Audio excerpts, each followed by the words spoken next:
오늘 복된 주일에 주 앞에 나와 예배를 모이신 여러분에게 그리스도의 은혜와 평강이 충만하기를 주의 이름으로 축복합니다. 오늘 서신서의 마지막 부분에 거의 다 다른 사도 바울은 그 서신서를 어떻게 마무리할까, 그 마지막에 오늘 읽은 바와 같은 교회를 향한 진실한 당부를 내어놓습니다. 사실 로마 교회는 사도 바울이 직접 방문하지 않았지만 그곳에서 주님의 교회를 섬겨가는 중요한 인물들이 누가 있으며 그 가운데 일부는 직접 만난 자들이고 또 아는 자들이었습니다. 그래서 16장 1절부터 16절까지 그들의 면모들을 하나씩 기억나는 대로 이름하며 그들의 교회의 특징들도 잘 드러내 주었습니다. 이런 부분을 기술해가는 사도 바울의 마음속에는 로마 교회를 생각하는 지극한 사랑이 있었고 또 행복감이 있었던 거예요. 그러니까 한 가지 분명히 알 수 있는 건 뭐냐면 바울사는 로마 교회를 개척한 사람도 아니에요. 로마 교회를 아직도 방문도 하지 않은 사람이지만 너무나 이 교회를 사랑했어요. 너무나 이 교회를 사랑한 자의 마음으로 로마서의 마지막 부분의 서신서에 지금 같은 당부를 넣어놓습니다. 이 당부는 로마 교회의 구체적인 상황을 아는 자로서의 당부이기도 하면서 또 한편으로 생각하게 되면 보편 모든 교회의 공통적인 측면이기 때문입니다. 오늘 17절 말씀을 한번 같이 읽어보죠. 시작. 형제들아, 내가 너희를 권하노니 너희가 배운 교훈을 거슬러 분쟁을 일으키거나 거치게 하는 자들 살피고 그들에게서 떠나라. 경고를 하고 있습니다. 로마 교회 사뭇 엄한 얼굴로 아주 엄숙하게 가볍게 받을 수 없게끔 무거운 표현들이죠. 여기 나온 단어가 하나하나 다 무겁습니다. 그것을 가지고 엄히 경고하고 있습니다. 왜 그럴까요? 왜 이런 내용을 이 로마서의 마지막 부분에 이렇게 담아놨을까요? 그는 어느 교회든지 겪을 수 있는 잠재성 때문에 그렇습니다. 주님이 세우신 이 교회는 그 당시 사도들이 세운 교회들인데도 불구하고 사도가 교회를 세웠어요. 그래서 사도가 세운 교회는 우리가 생각하면 어때요? 사도께서 교회를 세웠다 그러면 이해 여지가 없이 일사불란한 리더십 하에 다 통일되어지고 진리의 다툼이 없고 진리의 적용에 있어서 다툼이 없고 서로 옳다는 이가 없으며 서로 사랑과 아름다운 성리의 충만한 열매로 무드겨지는 그런 교회가 될 것 같잖아요. 근데 초대교회 때 전혀 그렇지 않았다고요. 교회마다 다툼이 있었고 교회마다 균열이 있었고 교회마다 도덕적 허물들이 있었어요. 이 모든 아픔들이 있는 상황을 잘 목격한 사도께서는 지상에 있는 교회요 보이는 교회의 뚜렷한 현실적인 형편과 마땅히 해야 될 이상의 차이를 잘 보고 있었던 겁니다. 우리가 어떠해야 한다라는 교회의 이상적 현실과 실제로 모아진 보이는 교회의 현실과의 큰 격차는 두 가지 점을 고려하게 되는 거죠. 하나는 교회가 이래야 한다는 이상에 대한 강조에 취하여 마치 그것을 이룬 양 만족하고 그렇지 못한 현실을 정죄하거나 비판하는 우를 범할 염려가 있고 또 다른 한편은 뭐가 있냐면 그 격차 때문에 거짓 선상이 틈탈 수가 있게 되는 겁니다. 그래서 그 격차 때문에 거짓 선상이 틈타는 걸 막기 위하여 마땅히 어떠해야 될 것인가를 가르쳐 인도해야 되고 그러나 마땅히 되어야 될 이상은 현실과 차이가 있기 때문에 현실적인 고려와 또 오래 참는 사랑이 없으면 이룰 수 없는 그런 목회적인 문제를 같이 보고 있는 것이죠.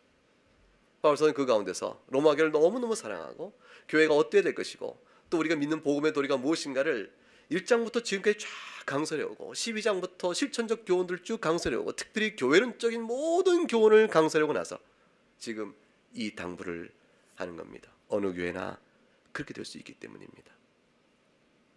그럼 무엇을 말하는가 한번 보겠습니다. 17절 말씀을 우리가 봤는데 형제들 내가 너희를 권하노니 너희가 배운 교훈을 거슬러 분쟁을 일으키거나 거치게 하는 자들 살피고 그들에게 떠나라 했습니다.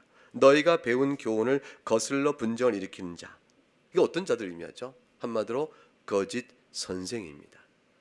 너희 가운데 거짓 선생을 경계하라. 너희 가운데 거짓 가르침을 주는 자가 거짓 복음을 가르치는 자가 있는가를 살피라고 말합니다. 로마 교회에 구체적으로 어떠한 거짓 선생이 있었을까요? 이것을 우리가 교회의 외적인 상황들 이런 걸 통해서 쭉쭉쭉 보면서 아마도 이런 문제들이 다른 교회도 있었으니까 로마 교회도 있을까 이렇게 싶은 것들을 추정해 볼 수 있지만, 로마서 자체 안에 로마 교회에 영향을 주고 있다고 판단할 만한 거짓된 가르침들의 요소들이 몇 가지가 발견됩니다. 우선 첫째는 뭐냐면 로마서 3장 28절과 관련된 말씀입니다. 로마서 3장 28절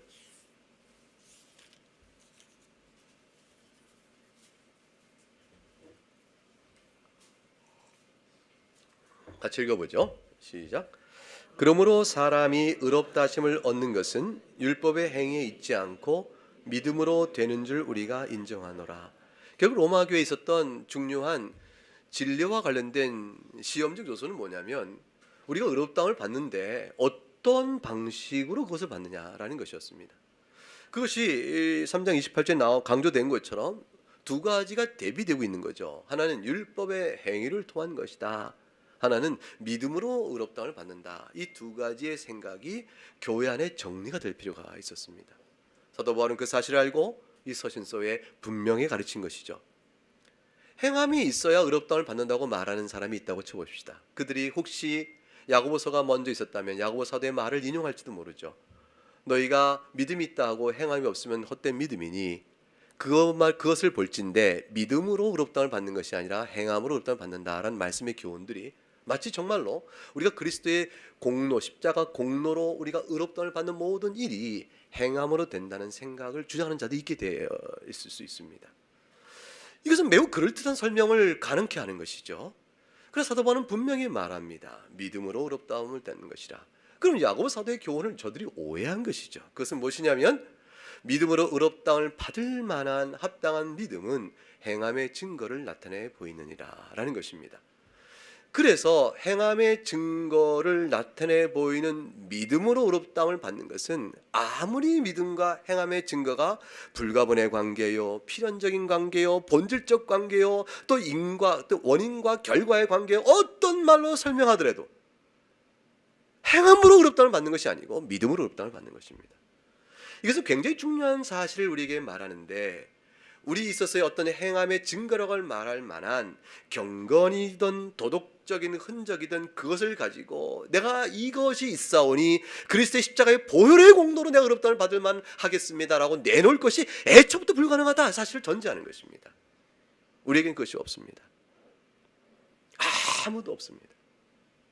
우리는 오직 하나님께서 드러내시면 멸망과 파멸을 당할 자에 불과한 자들이 주 앞에 비밀한 가운데 내놓아 눈물로 회개하고 약속의 신실한 복음을 붙들 때, 그 믿음으로 고백해 나갈 때 그때 의롭다함을 받는 겁니다.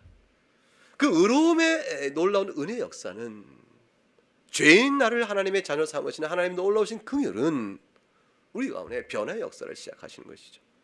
변화의 역사를 이끌어 가시는 것이죠. 이것도 여의치 않고 뒤퉁하지만 그러나 놓지 않으시는 것이죠. 그래 우리에게 참된 믿음의 증거들을 나타내 보이도록 이끌어 가시는 겁니다. 이 사실은 너무너무 중요한 일입니다. 사도 바울은 로마 교회에 이 사실을 바르게 천명했습니다. 아마도 이것 관련된 거짓 선생이 있었을 것이라 생각할 수 있겠죠. 또 다른 측면의 거짓 선생이 정반대편에서 반대 논리 안에서 로마 교회 안에 영향을 주었던 것으로 확인할 수 있습니다. 그게 로마서 6장입니다. 로마서 6장 1절 말씀을 읽어보죠. 시작. 그런즉 우리가 무슨 말을 하리요? 은혜를 더하게 하려고 죄에 거하겠느냐? 15절도 같이 읽어보겠습니다. 시작. 그런즉 어찌하리요? 우리가 법 아래 있지 아니하고 은혜 아래 있으니 죄를 지으리요? 그럴 수 없느니라. 믿음으로 의롭다함을 받는다는 말에 빙자하여 그리스도께서 우리의 현재, 과거, 미래의 모든 죄를 다 덮어버렸으면 우리가 사는 동안에 죄에 대한 부담과 그 눌림을 가질 필요가 없다. 죄에 대한 정죄의 눌림을, 율법의 정죄로부터 자유케 된 자로서의 심령을 가지고 살아야 한다는 말을 어떻게 잘못 이해해버리냐면 임의로 살아도 된다는 말로 곡해해버리는 겁니다. 우리가 율법의 정죄 아래 신음하고 근심하고 죽을 죄로 살 자들이 아닙니다. 예수 그리스도 안에서 모든 율법의 정죄가 폐하여졌으므로 신자로 되어진 자는 율법의 정죄를 두려워하지 않습니다. 그럼에도 불구하고 그것은 율법이 우리에게 지시하는 바 된 생활과 신앙의 표준적 규범을 무시하거나 망각하거나 그 자기의 소욕대로 임의로 살아도 아무 상관없다는 말은 절대로 아닌 것입니다. 율법 폐기론이라 하시는 자들이 등장하게 된 겁니다. 마치 이런 자들이야말로 어찌 살든 괜찮아, 어찌 살든 괜찮다고, 죄를 지어도 괜찮아, 어차피 다 용서한 거니까 괜찮다고 라고 말하는 사람이야말로 마치 자들의 교활한 말로 읽다 보면 가장 예수의 은혜를 정확히 믿는 사람 같아요. 십자가의 은혜를 정확히 내가 아는 자예요. 정말로 믿는 자니까 죄 지은들 어떠리오라는 데까지 나가게 되는 자로 만들어지는 것이죠. 그렇지 않다는 것입니다. 우리가 마음속에 성령의 은혜를 따라 살면 되는 것이지 율법이라는 것은 필요 없어 라고 말할 때 이건 매우 위험한 얘기를 하고 있는 것이죠. 왜냐하면 우리 안에 있는 성령의 자발적인 인도함이라는 것은 우리의 죄의 소욕과 맞물려서 스스로 성령의 인도함이라고 말하는 매우 곡해된 형태로 많이 드러나기 때문입니다. 누구도 어느 신자도 내 안에 있는 중생계신 성령의 인도만으로 주관적으로 옳게 선행을 하며 살아갈 수가 없어요. 우리에게는 규범과 표대가 필요해요. 하나님 주신 말씀입니다. 말씀의 교훈에 빗대어 우리의 부패를 바라봐야 되고 우리의 행실의 허물들을 드러내시는 하나님을 바라보면서 통전한 아픔과 눈물의 회개로 한 걸음 한 걸음씩 주 앞에 나가야 마땅한 것입니다. 그래서 신앙생활이라는 것은 옛사람을 죽이고 새 사람을 입는 것이라. 그것은 뒤집어 얘기하면 회개의 생활인 것이죠. 넓은 의미에서의 중생자의 삶이에요. 과거의 삶을 뒤로 하고 앞으로 나가기를 원하는, 그래서 그 삶의 현재 자리 속에서 변화의 삶을 이끌어가는 그런 진실한 노력이 절실하게 성도에게 요구되는 겁니다. 그런데 은혜를 더하려고 우리가 법 아래 있지 아니하고 은혜 아래 있으니 죄를 지어도 된다라는 자들이 있을 수 있게 된 거짓 교훈이 로마 교회에 있게 되어졌습니다. 이 양극단의 이런 오해 속에서 복음의 중심을 잡아주는 아름다운 교리적 강설이 로마서에 가득 차 있는 겁니다. 이런 두 가지 진리 분별의 아주 핵심적인 문제 말고 또 하나의 사실은 놓칠 수 있거나 착각할 수 있는 또 다른 문제가 있었는데 그것이 현실적으로 14장 이후부터 제기됐던 상황이었습니다. 그것은 우상 제물에 바친 고기를 먹어도 되느냐 먹지 말아야 하는 문제였죠. 이것은 교회가 서 있는 진리 토대의 가장 근본적인 문제는 아니었습니다. 즉 교회가 서 있느냐 무너지냐를 결정하는 문제는 아니었던 거예요. 이 문제는 뭐였냐면 신앙의 양심에 관한 문제였습니다. 그것은 뒤집어 얘기하면 진리 자체 문제가 아니라 진리에 관련된 성숙의 문제였습니다. 우리가 얼마만큼 성숙한 신자인가, 얼마만큼 진리에 확고하게 거하는가, 얼마만큼 진리를 완전하게 아는가라는 등등의 성숙도와 범위의 정도에 따라서 차이가 날 수 있는 문제였던 것입니다. 그래서 어떤 이는 유대인으로서의 오랜 생활의 이해와 틀 속에서 우상에게 바쳐진 고기를 어떤 형태로 먹는 것을 마음에 거리끼는 자가 있었습니다. 내가 그리스도를 위하고 하나님 영광을 위하여 거리끼는 일을 할 수 없다 싶어 삼가는 사람을 하나님께서 모든 것을 거룩하게 하셨은즉 감사로 먹으면 될 일이라는 믿음을 가지고 그에게 억박할 수 있느냐는 문제입니다.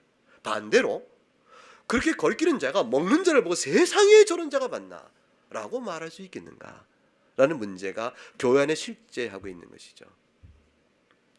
이건 신앙 양심의 문제였던 것입니다. 성숙도의 문제였습니다. 사도 바울은 먹어도 된 자는 이방인들의 중심된 견해를 믿음이 강한 자라, 진리에 좀 더 정확한 입장에 서 있기 때문에 그랬겠죠. 먹으면 안 된다, 거리낀다는 유대인들을 자기의 옛습관에 따라온 자들이므로 믿음이 약한 자라 이렇게 성격을 부여합니다. 그러나 믿음이 약한 자도 자신이 하나님을 섬기는 예에 따라 행한 것이면 그것이 마땅한 것이요, 믿음이 강한 자도 그것이 하나님을 섬기는 예에 따라 한 것이면 마땅한 것이니 각기 누가 양심을 거슬려 행하도록 억압할 수가 있겠느냐. 이 문제가 교회를 시끄럽게 하거나 분열시키거나 다투게 하는 문제가 돼서는 안 된다는 사실을 이 마지막에 덧붙여 놓고 있는 겁니다.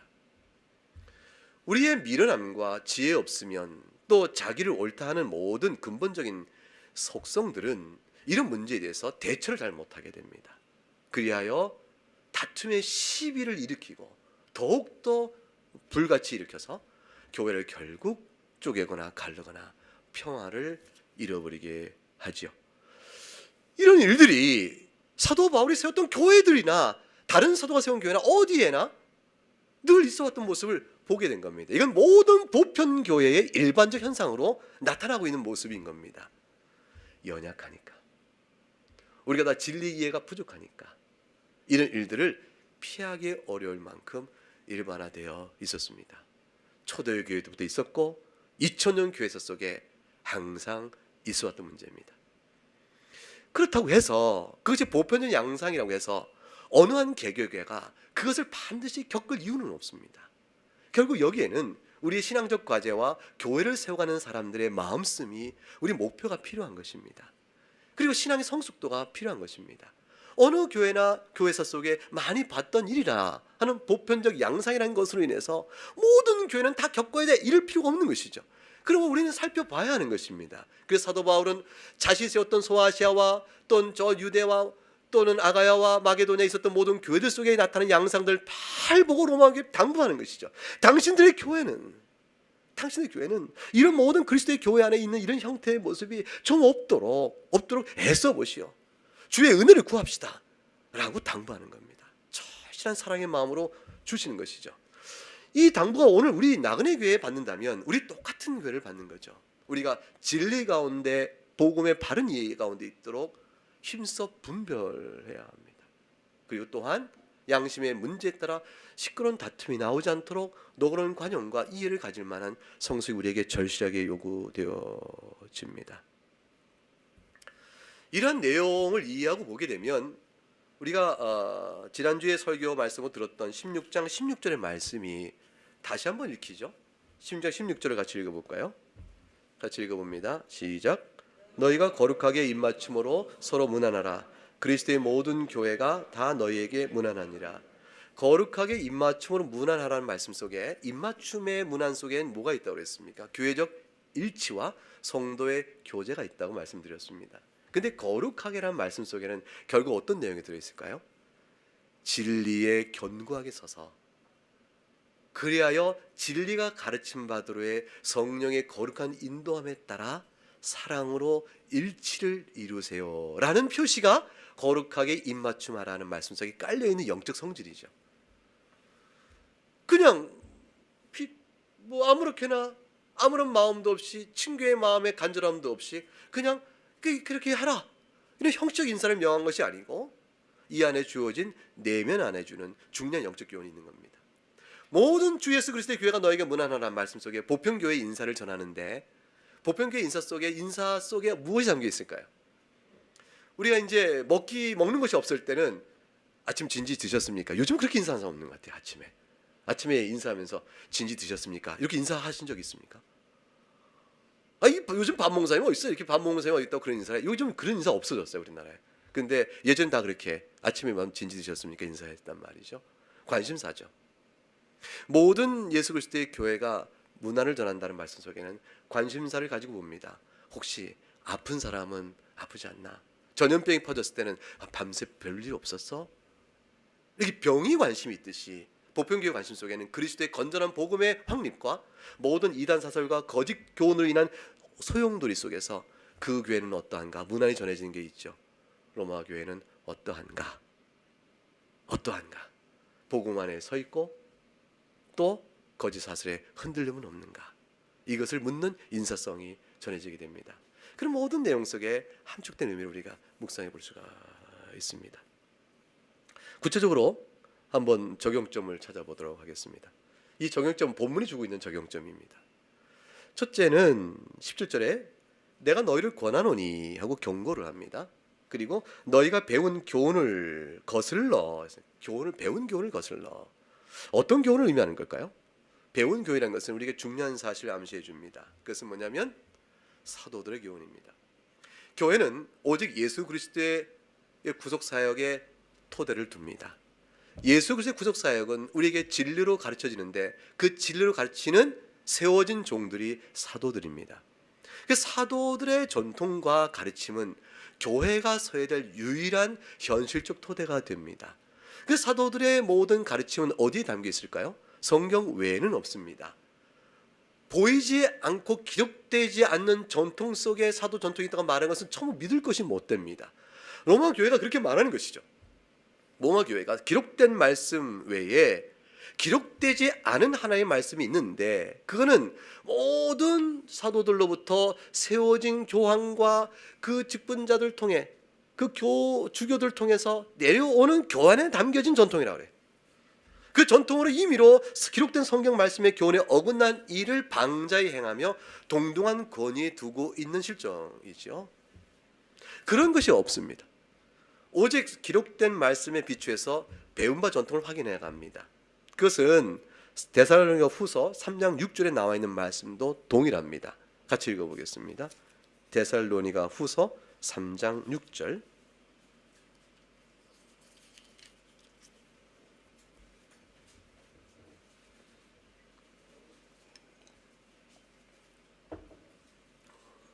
우리 찾으셨으면 3장 6절 395쪽 안에 있습니다. 같이 한번 한 목소리 읽겠습니다. 형제들아, 우리 주 예수 그리스도의 이름으로 너희를 명하노니 게으르게 행하고 우리에게서 받은 전통대로 행하지 아니하는 모든 형제에서 떠나라 그랬습니다. 이거는 동일한 사도 바울이 곳곳에 쓰고 있는, 또 사도 베드로도 그렇고 디도서도 그렇고 어디에나 곳곳에 쓰고 있는 말씀입니다. 우리에게서 받은 전통대로, 이게 사도적 권위입니다. 이것이 사도성의 엄밀한 의미에서 이 전통대로 지켜 행하지 아니하면 떠나라 했습니다. 그럼 현실적으로 우리는 사도 전통이 기록된 성경이 있다는 걸 아는데, 기록된 성경의 말씀으로 교회가 세워진다는 것을 구체적으로 무엇으로 할까요? 왜냐하면 이것이 어려운 부분이 있는 것이, 아니 우리가 볼 땐 잘못된 가르침을 말하는 사람도 다 무엇을 빙자하여 말할까요? 성경입니다. 이단들이 가장 잘 쓰는 말은 뭐냐면 교리로 말하지 말고 성경대로 말하자, 이렇게 얘기하는 거죠. 자신들은 교리적으로 이단으로 정죄받을 때 성경대로 말하자란 말로 도망을 갑니다. 정확히 알아야 될 것은 뭐냐면, 사도적 전통인 기록된 성경의 말씀 위에 선다는 것은 우리에게 성경을 어떻게 해야 바르게 해석하는 것이며 무엇이 성경의 올바른 이해를 우리에게 지침으로 줍니까? 라는 도움입니다. 그 도움이 어디에 있어요? 개혁교회 안에 있는 장로교 안에 중요한 웨스트민스터 신앙 표준문서입니다. 그리고 우리가 잊고 사랑하는 하이데거 율납이죠. 도르트 신경이죠. 벨직 신앙고백서죠. 이 귀한 신앙 표준 문서 안에서 우리의 올바른 사도 전통에 충실한 여부를 판단해 갈 수가 있습니다. 그것은 성경의 모든 것을 담고 있지 않고 성경을 제쳐놓고 그것으로 신앙생활 하는 것은 잘못입니다. 왜냐하면 우리는 근본적으로 성경을 따라 살아야 할 사람이지, 표준 인간의 교회가 세운 표준 문서가 우리의 궁극적인 표준은 아닙니다. 그러나 그 표준은 성경대로 살아가기 위한 우리의 디딤돌이 되어지고 우리의 나아갈 틀들을 제시하는 의미에서 아주 유효하고 하나님 교회에서 주어진 말할 수 없는 축복인 것입니다. 그걸 배워 익혀 주의 말씀의 뜻들을 분별해 가지요. 그러니까 만일 우리 가운데 누군가가 있는데 성경을 풀어 그럴싸하게 말을 전하는데 신앙 고백사하고 좀 다른 얘기하는 것 같다, 질문을 해야 되는 것이죠. 유리문답의 가르침과 조금 이상하잖아. 그러면 의문을 제기해야 되는 것이죠. 그리고 그걸 분별하여 옳고 그름을 찾아내서 따져야 합니다. 그리고 살피고 그다음에 뭡니까? 떠나라 그랬어요. 떠나라. 교제의 선을 끊어야 합니다. 그러니까 성경 말씀에 디도서 3장 10절에 이단에게는 한두 번 훈계하라 그랬어요. 그건 잘못된 거예요. 고치시오. 그건 아니라니까. 진리에 오도록 치리를 하는 것이죠. 그래도 듣지 아니하면 멀리하라 그랬습니다. 교회에서 교제에서 끊어내어야 하는 것입니다. 교회가 여러분들 교회에 등록할 때 우리가 얘기하지요. 교회 안에서 다른 데서 배워온 것을 교회 안에서 성도에게 나누려고 하지 마십시오. 이것은 이제 무엇을 경계하기 위한 것이죠? 온갖 교회 바깥에 있는 잘못된 가르침들에 미혹되어진 자가 자신이 은혜 받았다 하여 속한 교회의 지체들에게 그것을 이렇게 전파하고 누룩을 전파하는 단 그런 위험성을 금하기 위한 것이죠. 그런 일이 드러나게 되면 교회가 치를 해야 되고, 치가 일단 들어가게 되면 아주 어려운 일을 겪게 되어집니다.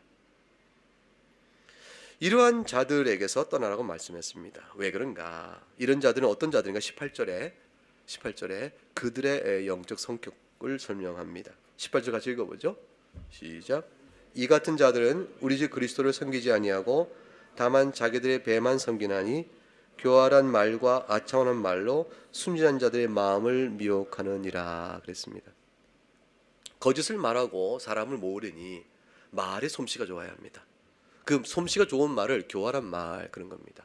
그럴듯하게 이해시키는 겁니다. 예수님께서 모든 죄를 용서하셨어요. 절대로 예수 믿은 사람은 정죄가 없어요. 그러니 어떤 일을 행하면 정죄받을까 싶어 못하는 거는요, 그걸 안 믿는 거예요. 그냥 하고 싶은 대로 하세요. 괜찮아요? 라고 말하면 교활한 말이 되는 겁니다. 구원파적 오리에 빠지게 되어지는 것이죠. 하나님의 법도에 따라 살아야 될 성도의 마땅한 규범을 폐해버리는 겁니다. 아니, 믿는다고 하면서 열매 없으면 성경의 열매를 보고 나무를 알 지니 있으니까 당신이 구원받은 자 아닌지 열매로 알아요. 당신 열매 있어요? 열매 없잖아. 구원받은 자 아니지. 열매 맺기 힘써야 돼. 그리고 따지고 보면 결국은 믿음으로 예수님을 믿어서 의롭다고 한다지만 결국은 행함으로 받는 거야. 행함 없는 믿음은 죽은 믿음이니까 라고 말한다면 교활한 말입니다. 맞는 말 같지만 틀린 말이에요. 열매가 나무를 결정하는 것이 아니라 나무가 열매를 결정합니다. 심겨진 나무가 열매를 맺기까지 10년 걸려도 그 나무가 열매를 맺는 것이지, 열매가 맺어진다면 비로소 열매 보고 나무가 결정되는 것이 아닙니다. 열매가 적어도 적은 열매라도 맺으면 그 나무는 그 열매 나무인 것이에요. 열매가 비뚤어져 병든 열매가 나와도 그 열매를 맺는 이상 그 나무는 그 열매 나무인 것입니다.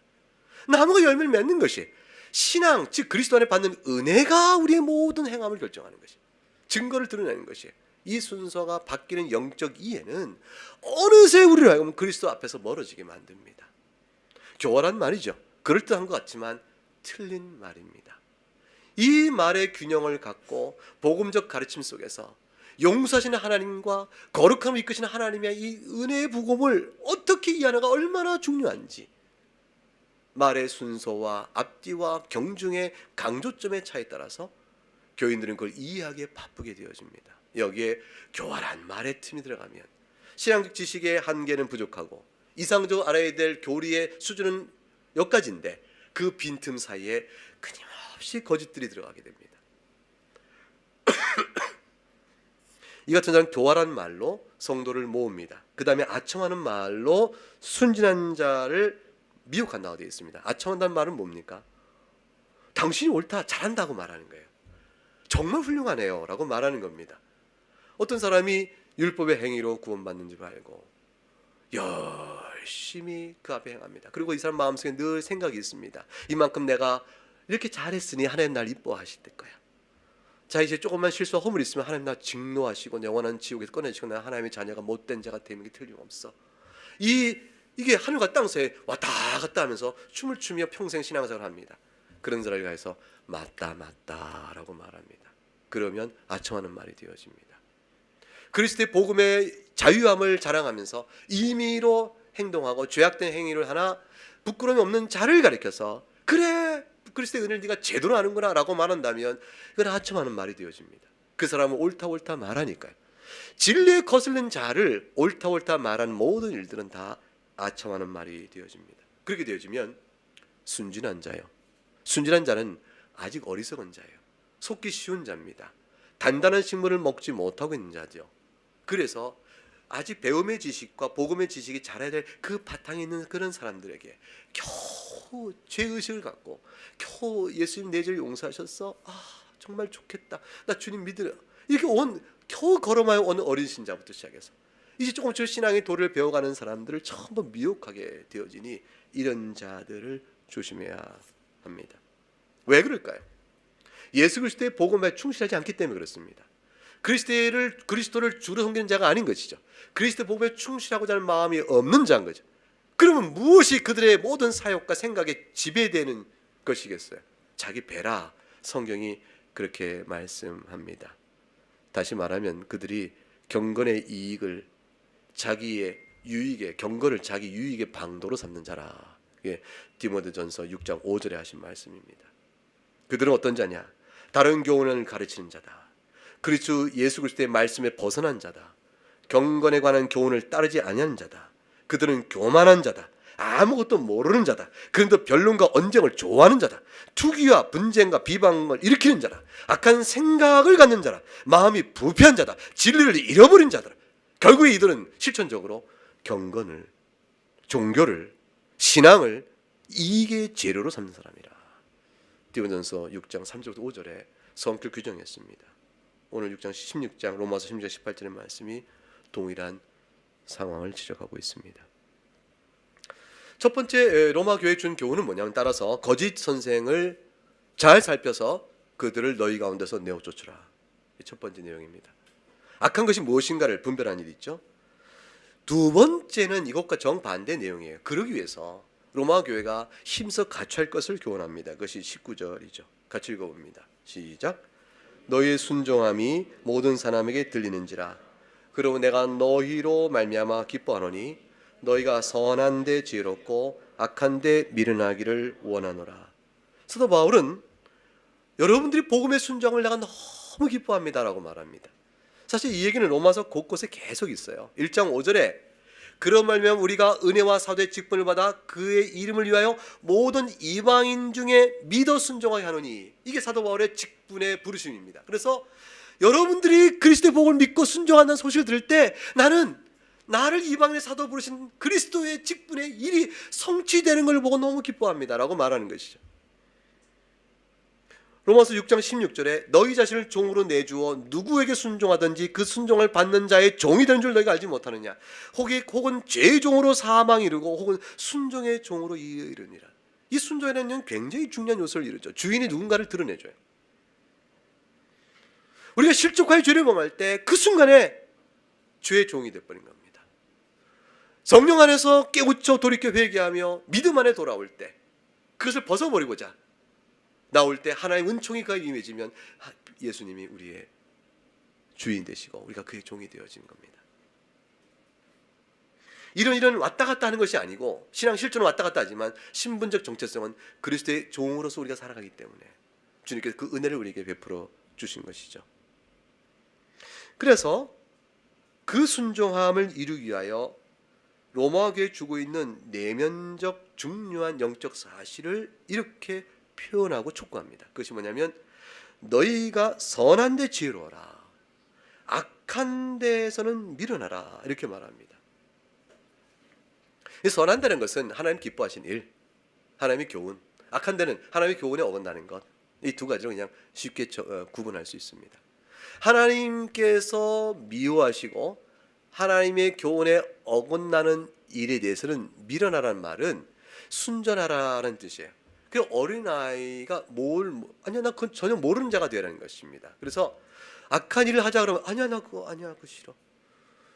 하나님의 교훈에 어긋나면 그건 못 따라가, 그럴 수는 없어 라고 말함으로 아주 순전하고 거짓이 없는 형태로 심령을 보존하라 라는 뜻입니다. 그렇게 되기 위하여 적극적으로 행할 일은 뭐냐면 선한 것, 즉 하나님이 기뻐하시는 일에는 지혜로워라는 말이 있죠.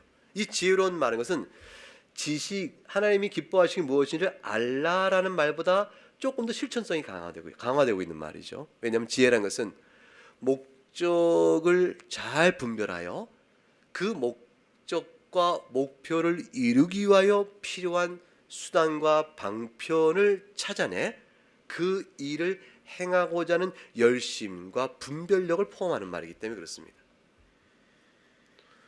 그러니까 선한 것, 즉 주의 교훈을 생각하고 그 교훈에 따라 진리와 또 마땅히 살아야 될 삶의 규범을 잘 배워 익힌 바대로 내가 어떻게 하면 그 일을 이룰 수 있을까라는 실천적 생활의 방편들을 고민해보고 찾아보고 그것들을 분별하여 실행하고자 하는 의지를 담고자 할 때 지혜로운 자라, 이렇게 말하는 겁니다.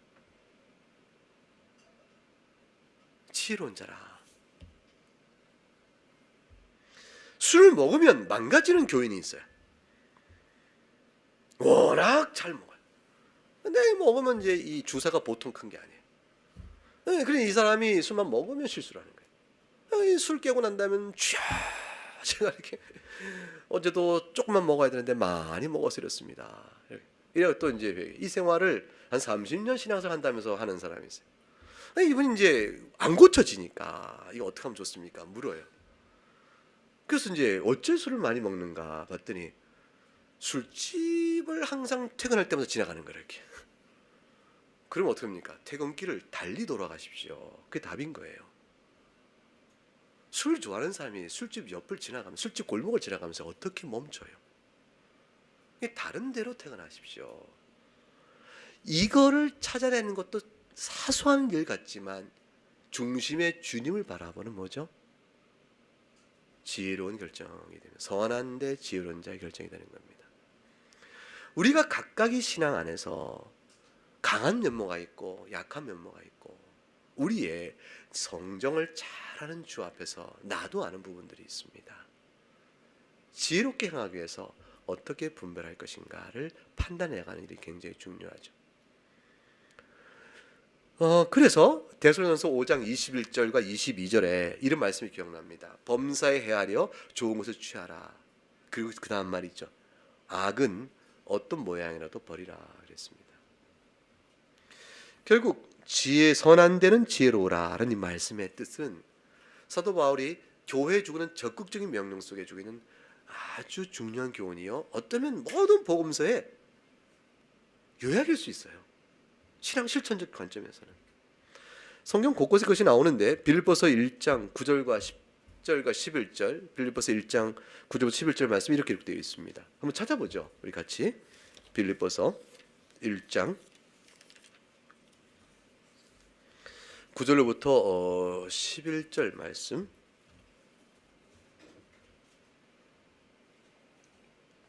같이 읽어보겠습니다. 시작.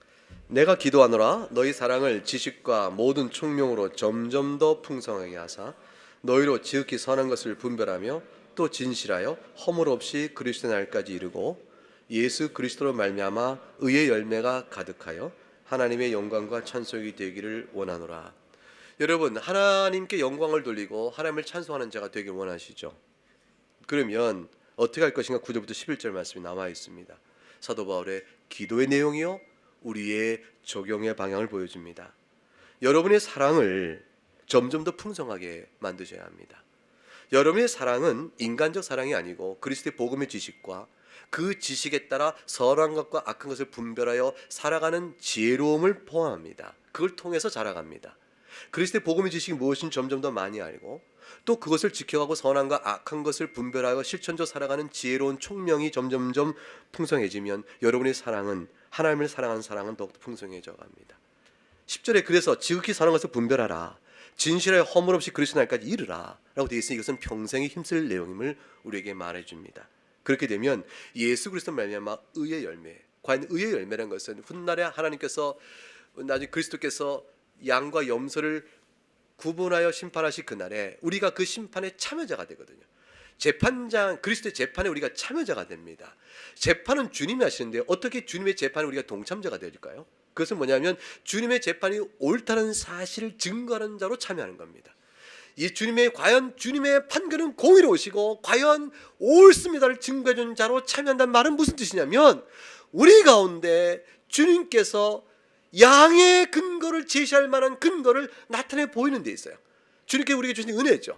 우리가 성령 안에서 행하신 모든 크고 작은 선행들, 주님을 사랑하여 순종했던 모든 모습들, 그것들 주님께 드러내셔서 보라 내가 사랑하는 의의 백성이라 하실 때 그때 주님이 증거로 삼으실 만한 여러분의 믿음에 참된 증거들의 그 의의 열매를 그대로 드러내시고 판단하시죠. 그것은 믿음으로 의롭다 한다는 말이 아니라는 것이 아니에요. 여러분 가운데 믿음 때문에 성령 안에서 열매에 맺어가고 더디더라도 열매에 맺어가고 작더라도 맺어져가고 있고 반드시 하나로 찾아내시는 주께서 발견해 주셔서 보라 의의 열매라 하실 많은 것들이 나타납니다. 그리스도의 의로 덧입은 우리들에게 있어서 드러나는 내적 열매들인 거죠. 그것이 그리스도 하나님을 영화롭게 하고 찬송하는 것이 되어집니다. 그 모든 것들을 위하여 말씀합니다. 그래서 로마서 16장 19절의 말씀입니다. 이와 같은 선한 싸움을 해나갈 수 있도록 보편교회 모든 부르심이요 로마 교회 또한 적용해 주시는데, 그걸 할 수 있는 예수 그리스도의 구속사적 사역을 더 크게 보도록 이끌면서 우리의 오늘의 싸움을 도와줍니다. 그것이 20절입니다. 20절의 전반절을 읽어보겠습니다. 시작. 평강의 하나님께서 속히 사탄을 너희 발에서 상하게 하시리라. 이 말씀 보니까 창세기 몇 장 몇 절이 생각나요? 3장 15절 말씀 생각나죠? 바로 그 사도 바울이 그걸 의식한 거죠. 창세기 3장 15절, 내가 너로 여자의 원수가 되게 하고 네 후손도 여자의 후손과 원수가 되게 하려니 여자의 후손은 네 머리를 상하게 할 것이요 너는 그의 발꿈치를 상하게 할 것이라. 이 말씀을 그대로 사도 바울이 인용해서 하나님께서 속히 사탄을 너희 발에 상하게 할 것이라 그랬습니다. 누구를 어떻게 하신다고 그랬어요? 상하게 하신다는 말의 뜻은 굉장한 얘기예요. 상하게 한다는 말은 짓밟아서 가루를 만들어버린단 말이에요. 이게 여지가 없는 겁니다. 짓밟아서 가루를 만들어버리겠다. 누가요? 누구를? 사탄이에요. 사탄. 여러분이 오늘날까지 이런 신앙생활 속에서 여러분의 원수 마귀, 여러분의 철저한 원수가 누군지 아십니까? 마귀입니다. 그 마귀가 우리가 겪고 있는 인생 속의 모든 슬픔의 미혹자였어요. 진리를 거슬 행하는 모든 일들을 시험하는 자예요. 그 대적자입니다. 끊임없이 우리에게 그리스도의 복음 안에 있는 자에게도 너는 그리스도의 백성이 아니야, 너는 아니야 라고 말하는 끊임없는 진리에 대한 의심을 부어주고 우리 생활의 모든 흠들을 드러내요. 열매 없으니 너는 하나님의 백성이 아니라고 의심케 만들고, 종국에는 일반 보편 역사 속에 있는 모든 인간의 슬픔과 인생의 고통을 주어진 동기가 되어집니다. 죽음에 이르게 하는 원수요, 그 죽음에 관련된 모든 사망의 징후, 고통과 고난의 원인자입니다. 그 마귀를 주님께서 산산히 짓밟아 부숴버리겠다고 말씀합니다. 그 약속을 바라보는 것이, 그리고 그 원수를 너희 발 아래서 하겠다고 그랬어요.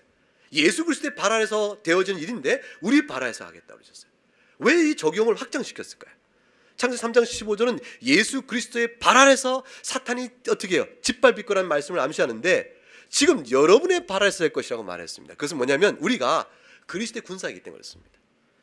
그리스도의 군사이기 때문에 이 땅에 사는 동안 영적 싸움을 싸워 이겨나가는 승리를 맛보게 하는 것이요, 결코 패배하지 않게 만드신 겁니다.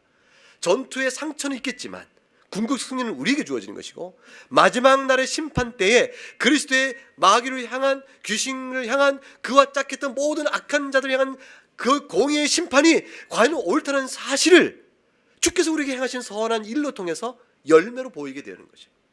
그리고 승리자가 되어지는 것이죠. 이 모든 일은 속히 임하겠다 하셨어요. 속히란 말에 교회가 갖는 마지막 위로가 있습니다. 우리는 십자가 사건이 이미 이루어진 다음에 살고 있는 사람들이에요. 그러므로 이제 바라는 것은 주님 다시 오실 그날밖에 없는 거죠. 언제 오실지 모르지만 그 약속은 속히 오신다 했습니다.